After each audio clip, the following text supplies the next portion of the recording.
Thousands of years ago, the Korean Peninsula was not one nation. It was a mosaic of rival kingdoms, each burning with its own hunger, its own gods, its own vision of greatness.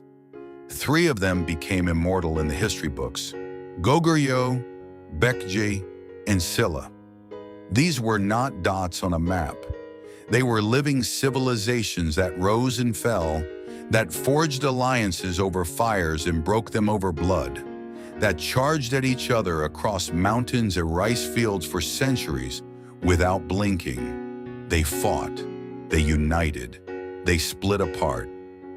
And then Silla did something that stunned the ancient world. It brought the fractured peninsula under one roof. After Silla came the Goryeo dynasty, and then Joseon. Even the name Korea that the world knows today is an echo of Goryeo, a whisper from a kingdom that no longer breathes but refuses to be forgotten. The Joseon dynasty arrived in the 14th century and stayed for 5 centuries. In that time, something extraordinary happened. A king gave his people their voice. King Sejong created Hangul, a writing system so precise and so beautiful that ordinary farmers, mothers, and merchants could finally learn to read. Before Hangul, knowledge belonged to the powerful. After it, knowledge began flowing downward like water finding its level. Lives changed, minds opened, and entire people began to wake up. But even in this golden era, Korea was never truly free. Pressed between China to the north, Japan to the east, and later Russia reaching down from frozen steppes, the peninsula was always a prize that someone, somewhere, was watching with hungry eyes. Then came the 19th century, and history began moving faster than Korea could run. The industrial powers of the West were carving up Asia like a feast. Japan shook itself awake through the Meiji Restoration and transformed from a feudal island into a modern military machine in a speed that shocked the entire world. Korea, which had wrapped itself for years in isolation, earning the nickname the Hermit Kingdom, suddenly found foreign forces pressing in from every direction. Japan and China played a brutal game of tug-of-war over Korea's future. Then Russia joined the contest and everything shifted again. The fate of the Korean people was being written not in Seoul, but in the capitals of empires that had never once asked what Koreans actually wanted. That silence, the silence of a people whose story was being authored by others, would echo across the next 150 years. In 1905, Japan crushed Russia in a war that rewrote the world order. Its grip on Korea became iron, and in 1910, that grip became total.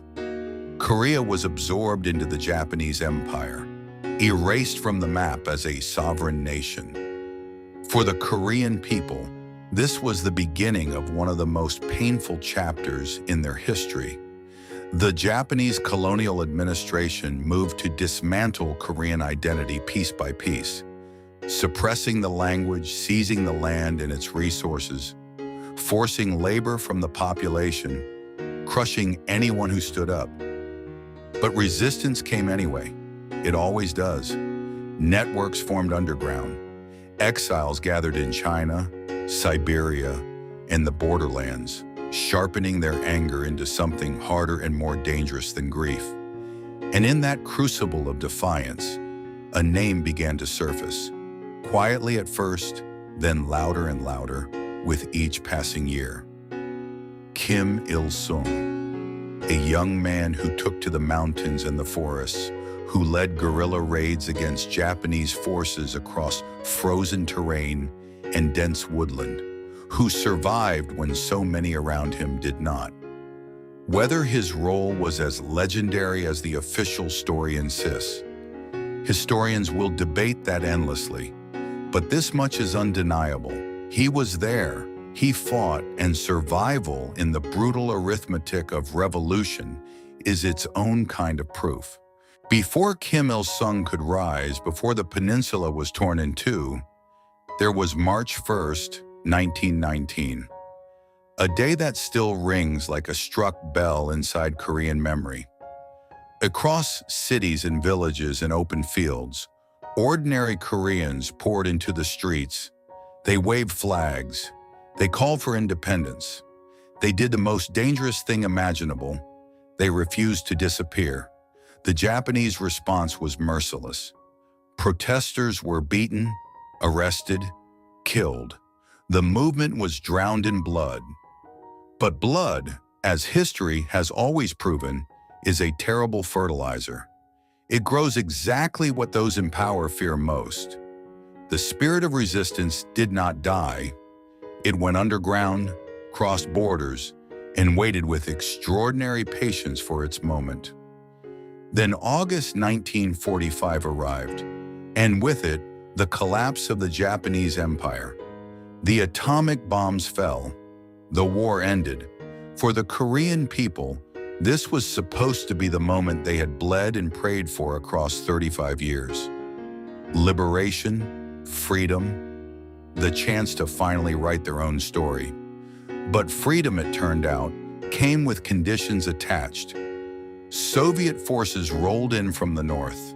American forces landed in the south. And in a decision made with the casual authority of great powers who had never lived a single day on Korean soil, the 38th parallel was drawn on a map as a temporary administrative dividing line. Nobody told the 38th parallel it was supposed to be temporary. The Cold War had begun, and Korea, a people who had just survived one nightmare and were desperate simply to breathe, found themselves standing directly at the center of a brand new ideological war between two superpowers who had never once thought to ask what Koreans actually wanted. In the north, the Soviets found their man in Kim Il-sung. Power flowed to him with astonishing speed. Land was seized and redistributed. Industries were nationalized. A communist framework was assembled brick by ideological brick. In the South, a separate government took shape under American backing.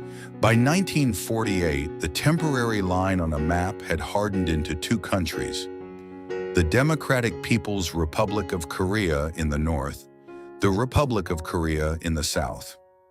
Both claimed to be the rightful government of the entire peninsula. Both were absolutely certain the other was wrong, and the tension between them was about to detonate. On June 25, 1950, the Korean War began, and it began like a storm that had been building for years.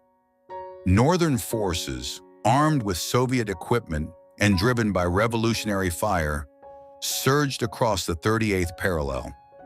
Seoul fell in 3 days. The South was nearly swallowed whole. The United Nations, led by the United States, rushed to intervene. Then China entered the war in a tide of men and will, pushing the front lines back south. The peninsula became a meat grinder. Cities were flattened. Villages were burned to ash.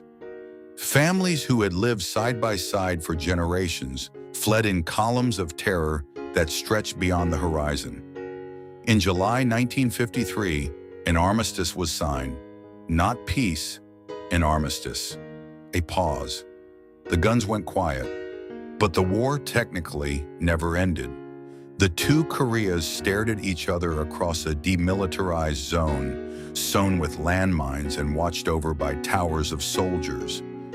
And they have been staring that way ever since. Millions had died. Millions more were separated from the people they loved, sometimes forever, by a line on a map that no one had asked them to draw. After the ceasefire, North Korea was devastation made visible. The American bombing campaign had been so intensive that pilots returned from missions reporting there was nothing left to hit. And yet from that ruin, Kim Il-sung built a state. With Soviet and Chinese assistance pouring in, factories rose from the wreckage, Industrial projects multiplied, and the propaganda machine roared to life, painting a picture of a proud, powerful nation marching into a glorious future. In the early decades, the picture was not entirely a lie. North Korea's economy briefly outpaced South Korea's by certain measures. But beneath the performance, the foundations were already cracking. At the heart of the new North Korea was an ideology called yuche, a word that translates roughly as self-reliance, but means something far more total. Yuche declared that North Korea would stand alone, guided solely by the wisdom of its supreme leadership. Over time, it quietly replaced classical Marxism, becoming something uniquely Kim Il-sung's, a political philosophy engineered to make questioning the leader not just illegal, but literally unthinkable. And around that leader, a cult was built with patient, systematic devotion. His portrait went up everywhere, in every home, every school, every office, every train station. Stories were told about him that stretched the boundaries of belief. He was not described as a president. He was described as a father, the eternal father of the nation. This pattern, a divine ruler, an adoring nation, and enemies forever lurking beyond the borders, would prove far more durable than any communist ideology ever could, because it was not built around abstract ideas that could be debated or disproven. It was built around blood, around family, around a mythology so deeply embedded in daily life that to question it felt not like political dissent, but like a kind of personal sacrilege.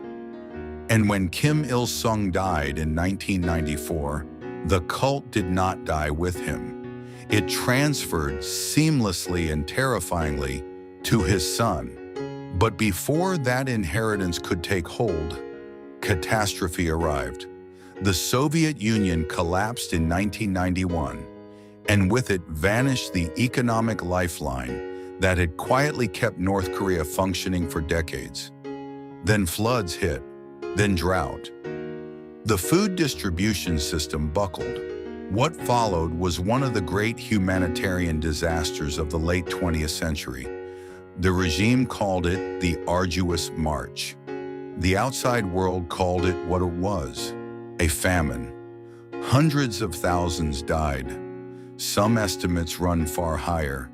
People starved while the state told them they were winning.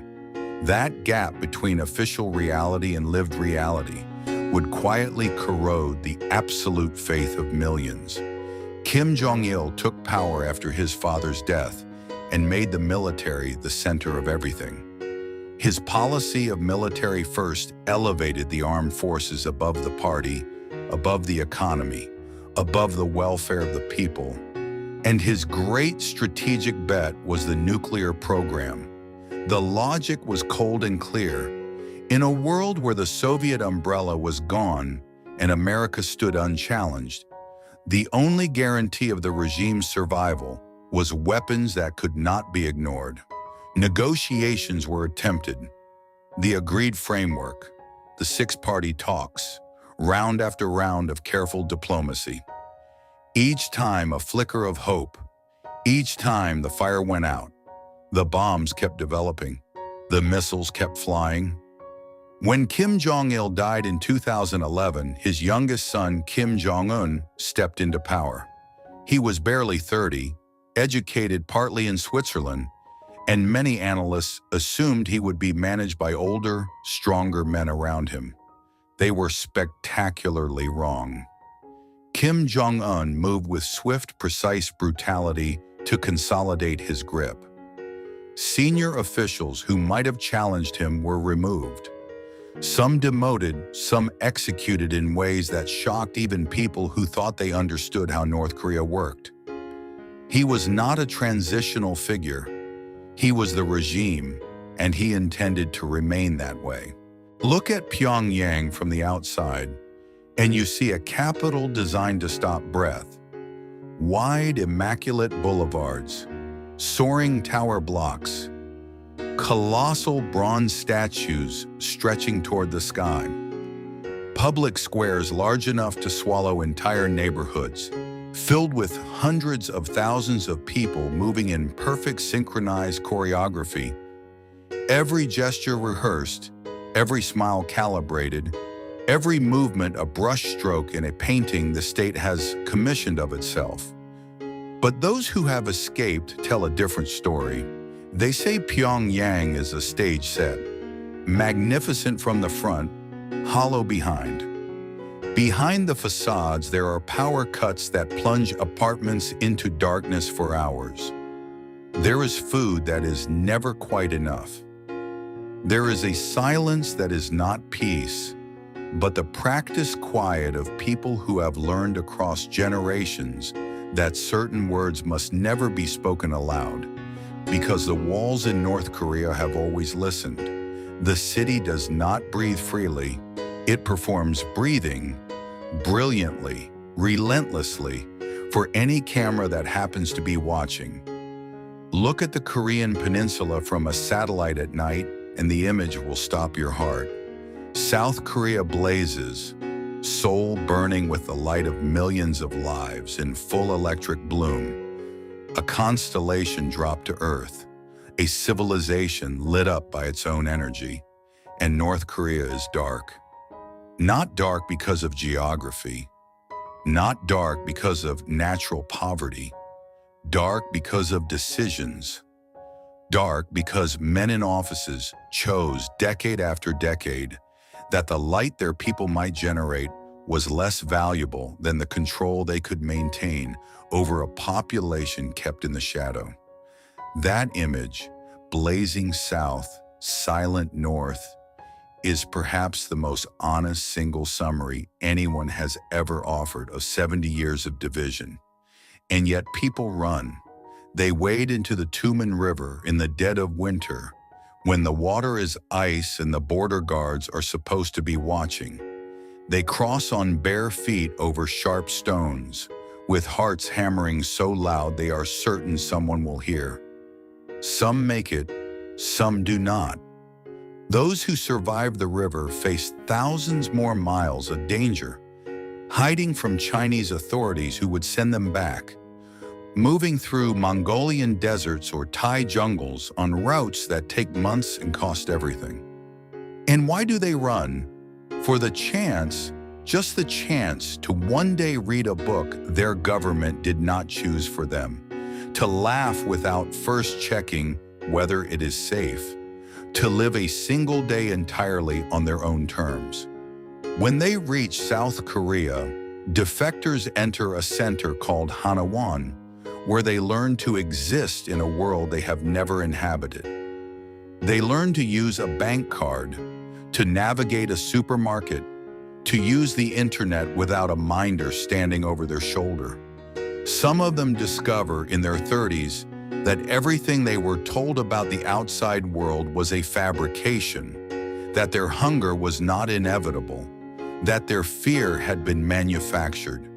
That moment, when you finally understand you were lied to, arrives differently for each person. Some weep, some go quiet for days. Some feel a rage so clean it almost feels like relief. But all of them describe the same thing underneath, the sensation of a mountain being lifted from the chest, followed immediately by the wound it leaves behind. The world watches, it imposes sanctions, it sends diplomats with leather briefcases and careful vocabularies. Agreements are signed that are forgotten before the ink dries. In 2018 and 2019, something almost miraculous seemed to be happening. Kim Jong-un shook hands with South Korea's president at the demilitarized zone, then stood across from the American president in Singapore and Hanoi. The world held its breath, and then exhaled slowly as the talks collapsed, without agreement. The missiles resumed their tests, and the brief warmth evaporated into the familiar cold. North Korea does not change, not because it cannot, but because change would mean the end of the myth, the end of the dynasty, and people who hold that kind of power do not choose to release it willingly. But history has something to say about that.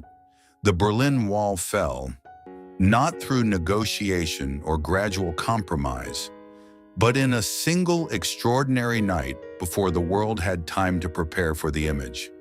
The apartheid regime ended. The Soviet Empire, which had seemed as permanent as the geography it occupied, dissolved in less than a decade. The most iron curtains in history eventually tore. North Korea, too, will one day be a chapter in a history book, a chapter that future generations will read with the particular disbelief reserved for true stories that seem impossible. The question is not whether that day will come. The question is what price will still be paid before it does. Until that day, in the darkness visible from space, millions of people live their lives. They wake up, they send children to school, they fall in love, they cook dinner, they listen to music, the approved music, the music cleared by officials who have decided which melodies are ideologically safe. They hope for something they may not have a name for, something that if they spoke it aloud in the wrong company could bring catastrophe down on everyone they love.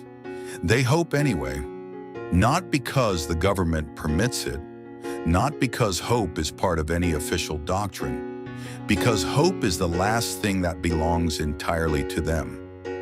The one possession that cannot be confiscated, that cannot be made to march in formation down a Pyongyang boulevard. It is quiet, stubborn, and unkillable. And perhaps it is exactly that. Not the regime, not the ideology, not the dynasty that has kept the Korean people alive through everything that has been done to them. North Korea was born from an occupied land, forged in the collision of rival empires, shaped by a devastating war and a system built on total control and enforced silence. Every twist of that long and turbulent road has made it what it is today. A country the world cannot ignore, a story no novelist would dare to invent, and a people still waiting in the dark for the morning that history has always, in the end, eventually delivered. Whether that morning comes through diplomacy, through internal change, or through the simple, unstoppable pressure of truth finding its way through every wall ever built to contain it, no one can say. But history makes one thing abundantly clear. No darkness, however carefully maintained, lasts forever.